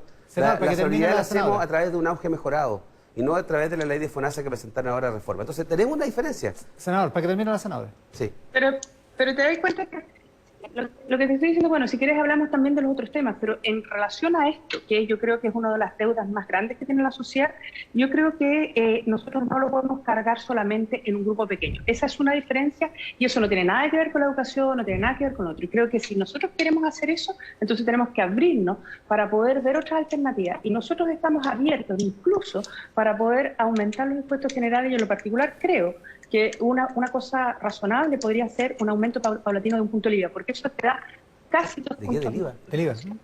¿Pero cómo? Sí. Pero mira, otra diferencia... No tenemos más tiempo. Otra diferencia abismante. Sí. Lo que está diciendo la senadora es que no se cierra una reforma tributaria aumentando un punto del IVA. O sea, ¿puede haber algo más regresivo que el impuesto del IVA? O sea, hoy día el IVA, los impuestos indirectos financian la mitad de los ingresos fiscales. Ya, pero o sea, eso en ningún país civilizado. No alcanzamos. Oye, pero bueno, no nos queda tiempo para eso. Yo iba a notar que quería reforma tributaria, Jacqueline, y ahora ocurre que todo hay lo un punto del contrario, IVA que porque va esto. el que tiene más compra más y paga más IVA. Sí, bueno, al que tiene menos pensiones porque recibe un mayor beneficio. Así que no es regresivo, está equivocado. Se nos acabó el tiempo. Los senadores pueden resolver que Lagos Beber en esta mañana. Muchísimas gracias a los dos por gracias, estar Iván, con gracias, nosotros. Jacqueline. Chao, nos vemos mañana. Igual. Chao. Nos vamos, Geri, por eso en nuestra sección Quiero ser constituyente. Hoy son 4 valientes que quieren estar entre las redactoras de la nueva constitución, una constitución que se va a redactar además de manera paritaria, mitad y mitad, entre hombres y mujeres. Así que les voy a presentar a quienes están en el panel de hoy. Vamos a hablar de temas de género y de feminismo. Además, aquí inmediatamente, Valeria Villegas, candidata del Partido Radical. Así es, yo soy candidata del Partido Radical por el Distrito 13, San Miguel, La Cisterna, Lo Espejo, Pedro Aguirre Cerda, San Ramón y la cisterna. Eso es por la lista de... Por la lista del apruebo. La lista del apruebo, que es la lista de unidad constituyente. Así es. Donde está el Partido Radical. Verónica Campino es independiente, va en cupo de RN. Así es. En el distrito 11, quiero mandarle hoy día, en vísperas del Día de la Mujer, un gran abrazo a todas las mujeres de este distrito, que es Peñalolén, La Reina, Loarnechea, Las Condes y Vitacura. Así que un abrazo para ellas y todas las que me han recibido en sus casas. Constanza Juve es militante de la UDI y también va en el distrito 11, así que se puede ahorrar el saludo a las comunas. Déjame agradecerle también a los vecinos de Las Condes, Vitacura, Loarnechea, La Reina y Peñalolén por el recibimiento esta semana. Y Elisa Walker, que es militante de la Democracia Cristiana. Así es. Hola Iván, gracias por la Bienvenida. invitación. Candidata constituyente por el Distrito 11. No voy a repetir las comunas, pero las mujeres del distrito saben que me han visto ahí en terreno compartiendo, así que aprovecho a saludarlas. ¿Y por qué quieren ser constituyentes? Partamos por ti, Elisa, vamos a hacer la vuelta al revés. Soy abogada, conozco la Constitución, sé sus carencias y también los elementos interesantes que tiene, entonces técnicamente puedo contribuir, pero soy consciente del proceso político que estamos viviendo, del estallido social y el justo reclamo por desigualdad. Entonces hay que tener un buen balance entre conocimiento técnico, pero también conciencia política de este gran momento histórico, y creo que puedo contribuir en especial construyendo puentes de entendimiento, porque acá hay que defender ideas, pero hay que saber escuchar, hay que saber conversar, y eso yo lo sé hacer bien. Bueno, vamos a hablar de cómo va a funcionar también la Constitución. Constanza Juve, en tu caso. Bueno, Iván, yo soy profesora, abogada, profesora de Derecho Constitucional de la Universidad Católica hace casi 10 años, así que me he dedicado a la formación de jóvenes en materia de Derecho Constitucional, pero también tengo una profunda vocación pública. He trabajado en el Congreso, he trabajado en centros de estudio, he trabajado en el Gobierno, y creo que esa mezcla puede ser ponerla a disposición de la Convención, puede finalmente ser un buen aporte. Y por otro lado, creo que puedo ser una buena representante de lo que es la defensa de las ideas de la libertad. Yo creo que ahora necesitamos, y estamos en un momento muy importante en Chile, en un hito histórico, donde necesitamos personas que tengan valentía, que tengan las cosas claras, pero que también, como decía Lisa, estén dispuestas a dejarse persuadir por el argumento del otro. Verónica Campino. Mira, ¿Por qué quieres ser constituyente? Mira, yo creo que para que este proceso sea exitoso y para que Chile sea un país más próspero, vamos a necesitar unidad, acuerdo y propuestas. Y a mí me gusta llegar a acuerdos. Yo no sé si es porque tengo 4 hijos, tengo trillizas, una de ellas está aquí conmigo en el estudio, pero a mí me inspira llegar a acuerdos y lo viví muy fuertemente cuando fue el proceso de la paridad. Lo conversábamos antes con la Valeria.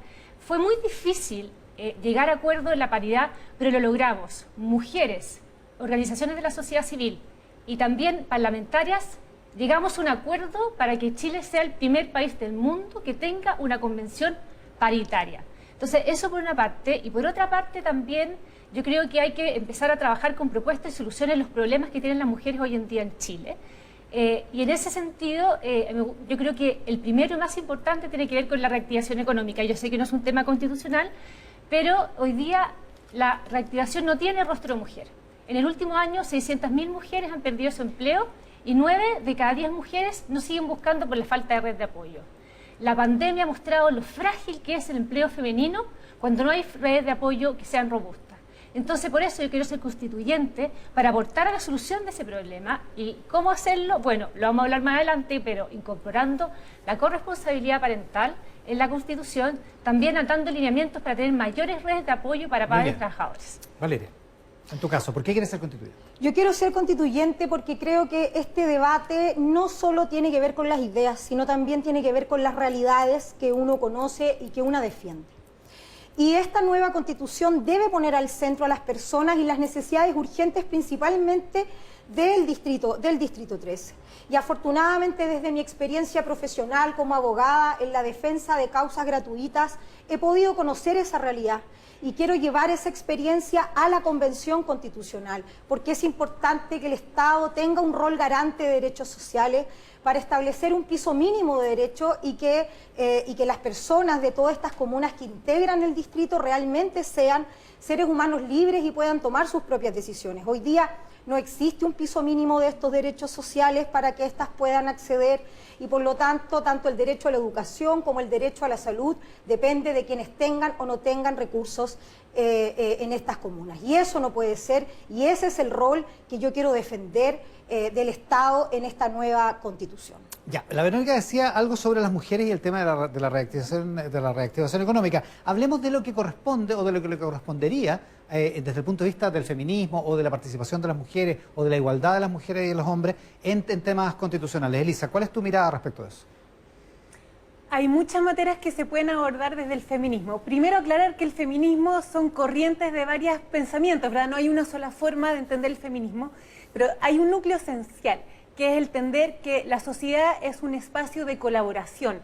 No es que cada persona esté corriendo en una pista atlética para llegar a una meta, sino que todos nos apoyamos en la construcción de la sociedad y en el bienestar y el desarrollo del bienestar de todos.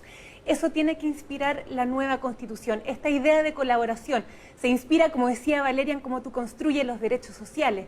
Se inspira en el tipo de gobierno que tú crees. Nosotros tenemos un hiperpresidencialismo que lo que hace es concentrar la mayor parte de las decisiones en una persona. Eso no es feminismo, porque la colaboración dice, bueno, construyamos entre todos, por ejemplo, para trasladarnos o construir un semipresidencialismo, pero también hay que abordar temas específicos también de derechos de las mujeres. ¿Cómo hacerlo? Yo he estado proponiendo, Iván, la construcción de una Corte Suprema paritaria. Yo soy abogada, yo creo en la justicia tiene que ser imparcial. Por algo la justicia es una estatua de una mujer con los ojos cerrados. Tiene que tratar a todos como iguales. Cuando tú tienes solo a hombres sentados al frente tuyo resolviendo la justicia, eso no es imparcialidad, porque tienes solo una mirada de cómo se vive en la sociedad. Entonces, pongamos una Corte Suprema paritaria y otras cosas también. ¿Qué te parece el tema y la proposición de Elisa Walker, Constanza? A ver, yo creo que más que una constitución feminista, yo creo una constitución humanista. Yo creo que las personas tienen que estar en el centro de la sociedad y tiene que existir igualdad entre hombres y mujeres de manera efectiva. Y eso hoy día está en la Constitución, pero vemos una serie de discriminaciones permanentes de la mujer que muchas veces tienen que ver con falta de fiscalización de las leyes. Un ejemplo de eso es la ley de equidad salarial que existe hace 11 años. Hay algunos que lo proponen dejar eso en la Constitución, pero hoy día tenemos en la ley esa ley de equidad salarial y no se cumple porque las mujeres ganamos un 27% menos que los hombres. Y por otro lado tenemos otras leyes, como por ejemplo la de Sala Cuna Universal, que está durmiendo ahí en el Congreso y que precisamente termina con discriminaciones que impiden a las mujeres poder acceder a empresas que tengan 19 trabajadoras porque el empleador no quiere dejar o tener una sala cuna, y también genera una discriminación arbitraria para quienes trabajan en empresas con menos de 20 trabajadoras porque no tienen acceso a sala cuna. Entonces yo creo que acá tenemos que pensar bien en términos de qué es lo que la Constitución puede hacer y qué es lo que no puede hacer. Déjame cerrar con una cosa cortita de lo que decía Elisa respecto al presidencialismo reforzado. Yo creo que hoy día no tenemos un presidencialismo reforzado. Tenemos una falta de comunicación del gobierno con el Congreso y tenemos que generar mecanismos de colaboración para eso. Y una expresión de que no tenemos un presidencialismo reforzado es que este gobierno no ha podido sacar ni un proyecto importante adelante. Ejemplo de eso, los 11 proyectos de agenda de seguridad y el proyecto de reforma de pensiones. Para que vayamos mezclando miradas políticas, Valeria Villegas, ¿qué piensas del tema del feminismo o de los feminismos en la redacción de la Constitución? No, yo estoy absolutamente a favor. Yo adhiero a un enfoque de género en la Constitución y esto pasa no solo por establecer algunas cuestiones en algunos órganos determinados. El enfoque de género en la Constitución tiene que ver con incorporar principios constitucionales que digan relación con aquello, así como también la incorporación de derechos sociales, como por ejemplo la educación. Hoy día no existe una educación no sexista. Las mujeres cuando ingresamos a estudiar, por ejemplo, a la educación superior, existe un currículum oculto ahí. Donde no tiene que ver con nuestras capacidades ni con nuestro rendimiento académico, tiene que ver con cuestiones culturales y tiene que ver principalmente con la construcción cultural del género, donde nos ha dicho a nosotras las mujeres durante décadas qué rol debemos tomar.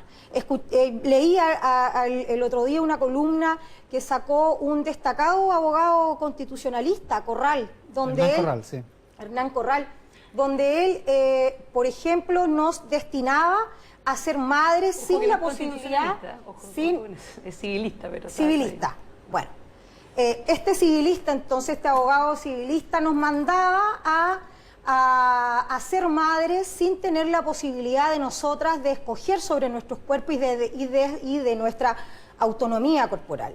Y yo también estoy a favor de incorporar los derechos sexuales y reproductivos en la Constitución de manera expresa, porque la autonomía corporal de las mujeres ha sido una lucha durante décadas en contra del patriarcado y en contra de la dominación. Verónica, ¿qué piensas de estas proposiciones? Mira, yo creo que no es menor que por primera vez vamos a tener una constitución que va a ser escrita de forma paritaria. todas las otras constituciones fueron escritas por hombres. Entonces yo creo que eso ya va a ser una diferencia y nosotros como candidatas y quienes salgamos elegidos tenemos que tratar de interpretar las voces de las mujeres de nuestro distrito y llevarlas a la Constitución. Yo creo que por ahí va la primera diferencia. Y por mi parte yo creo que es importante, como te dije, la corresponsabilidad, avanzar en mayores redes de apoyo. Hoy día es muy difícil ser madre trabajadora y a la vez, ser madre y a la vez tener hijos porque no hay redes de apoyo y finalmente yo creo que hay que dar protección a los niños y a las niñas porque lo que está pasando hoy día es que se están quedando solas en su casa. Y eso es muy grave y no puede seguir sucediendo porque la delincuencia, la violencia y la inseguridad está a la vuelta de la esquina. Les propongo que hablemos después de la pausa de otras medidas o de otras cosas que deberían estar en la Constitución y que para ustedes mejorarían la situación de las mujeres en nuestro país. Estamos con Elisa Walker, Constanza Juve, Verónica Campino, Valeria Villegas, en esta edición de Quiero Ser Constituyente en Mesa Central por la Pantalla. Quiero Ser Constituyente hoy con 4 mujeres a las que estamos conversando sobre las mujeres y el texto constitucional. ¿Qué cosa, Constanza Juve, parto contigo en esta ronda, qué cosa es imprescindible en la Constitución y que sea en beneficio de las mujeres o de beneficio para las mujeres? No, a ver, viendo un poco más atrás también en base a lo que había dicho antes, yo creo que algo que tiene que ser central en la Constitución es volver a reivindicar el principio de que el Estado está al servicio de las personas. Normalmente, y esto obviamente le afecta mucho a las mujeres también, que son jefas de hogar, cuando uno acude a los servicios públicos inmediatamente piensa en burocracia, en peloteo, en que no le van a solucionar el problema. Y yo creo que ese principio tiene que estar bien explícito en la Constitución y con una consecuencia concreta. En específico, por ejemplo, el principio de continuidad de los servicios públicos, que los servicios públicos no paralicen y que siempre tengan que estar abiertos a las personas. Valeria Villegas, en tu caso, ¿qué cosa es imprescindible en la Constitución y que sea beneficioso para las mujeres? Para mí es imprescindible establecer un Estado social y democrático de derechos que se base en 2 pilares fundamentales, la solidaridad y la redistribución. ¿Solidaridad para qué? Para incorporar derechos sociales de los que hemos estado conversando. El derecho a la educación, el derecho a la salud, pero no de cualquier educación, de una educación laica, no sexista y gratuita en todos sus niveles formativos. Y por cierto, la redistribución. ¿Y redistribución para qué? Para quienes tengan mayores recursos, paguen más impuestos y con aquello se puede hacer frente a la incorporación de estos derechos sociales a los que yo adhiero a incorporar en esta futura Constitución. Verónica Campino, en tu caso. Nos pidieron hacerla corta, no, eso no es fácil, pero... Menos en este tema, en este tema y encima con mis colegas abogados. Mira, yo creo que paseando con todo lo que uno cuando es candidata pasa mucho en territorio y se empieza a dar cuenta de las problemáticas de las personas y en este caso las mujeres, yo creo que el cuidado de los hijos y las hijas y el adulto mayor hoy día es un problema muy grande. Yo creo que ver cómo la Constitución puede avanzar en mayores redes de apoyo, de cuidado para padres y madres trabajadoras va a ser un alivio para ellos. Hemos estado con muchas mujeres que lo piden, entonces yo, como tú me dices que en poco tiempo, me centraría en ese punto. Elisa Walker, una cosa imprescindible en la Constitución. En poco tiempo hay que distinguir temas específicos, fortalecer la igualdad entre hombres y mujeres con una prohibición de discriminación y con la posibilidad de establecer medidas específicas afirmativas en favor de las mujeres que lo haga el Estado. También incluir como una orientación la valoración del trabajo no remunerado para regular la seguridad social. Como criterio general, establecer un Estado social y democrático de derechos. El rol del Estado nos beneficia a todos y todas. Esa es la discusión más central que vamos a tener en la nueva Constitución. Ahora, la Constanza mencionó el tema de la ley de sueldos igualitarios, y que no se cumple. En la práctica no se cumple. En la práctica no se cumple. ¿Cómo se hace para que las cosas que queden en la Constitución como derecho para las mujeres o para cualquier persona, finalmente se cumplen, Constanza? No, es que ahí tocaste un punto central. Yo creo que acá se habla mucho, por ejemplo, no sé, Verónica hablaba de las redes de apoyo. Uno puede establecer redes de apoyo en la Constitución y eso finalmente ¿de qué va a depender? Va a depender de la política pública, va a depender del mandato del legislador, va a depender de que el gobierno y que el Congreso finalmente hagan su pega y que estén los recursos disponibles para aquello. Por lo tanto, yo creo que tenemos que, sobre todo, ser bien responsables en el periodo de campaña en materia constitucional, de que no porque esté en la Constitución significa que vamos a, o que ese tipo de problemas que son más bien de política pública, problemas sociales, se van a solucionar. Yo creo que tenemos que manejar esas expectativas y dejar en la Constitución lo que es central, división de poder y, por supuesto, los derechos fundamentales. Valeria Villegas, ¿cómo se hace para que lo que tú estás proponiendo se cumpla efectivamente? Sí, yo estoy de acuerdo con eso, con Constanza. La verdad es que hay que ser muy claro y muy concreto y no mentirle a la ciudadanía y bajar un poco la expectativa de lo que va a ser esta transformación constitucional, porque sí o sí nos va a llevar a incorporar un entramado jurídico en muchas materias que va a ser diverso y eso no se va a producir de una sola vez. Señalado aquello, creo yo que a través de los principios constitucionales y un establecimiento claro de los derechos en cuanto a las máximas que deben incorporarse en la Constitución, nos va a permitir generar ese entramado robusto para efectos de hacer la bajada. O sea, la Constitución es nuestra norma fundamental. La incorporación de un derecho ahí nos obliga como sociedad y obliga al Estado a generar el entramado jurídico para que aquello se produzca. Verónica, ¿es suficiente con esa obligación del Estado como para que efectivamente se cumpla lo que va a quedar escrito en la Constitución? Yo creo que creer que la Constitución va a solucionar todas las cosas que estamos hablando, por supuesto que no, y yo creo que ahí tenemos que tratar las que somos en la Constitución, las que están en los gobiernos regionales, las que están en los gobiernos locales y en el Parlamento, entre todas, hacer soluciones integrales, porque las constituyentes por sí solas no lo vamos a lograr. Yo creo que por ahí yo lo vería hoy día, no sé si viste en el Mercurio, nosotros lanzamos una red de mujeres por Chile Vamos, que justamente busca que todos desde sus lugares nos pongamos las pilas con los temas importantes para las mujeres. Elisa Walker, ¿cómo se cumple?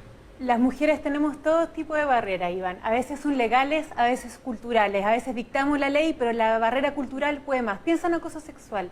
Teníamos la regulación desde el año 2005, pero no fue hasta el año 2018 con las manifestaciones de las universitarias que le tomamos real sentido y preocupación a la materia. ¿Qué es lo que tiene que hacer la Constitución?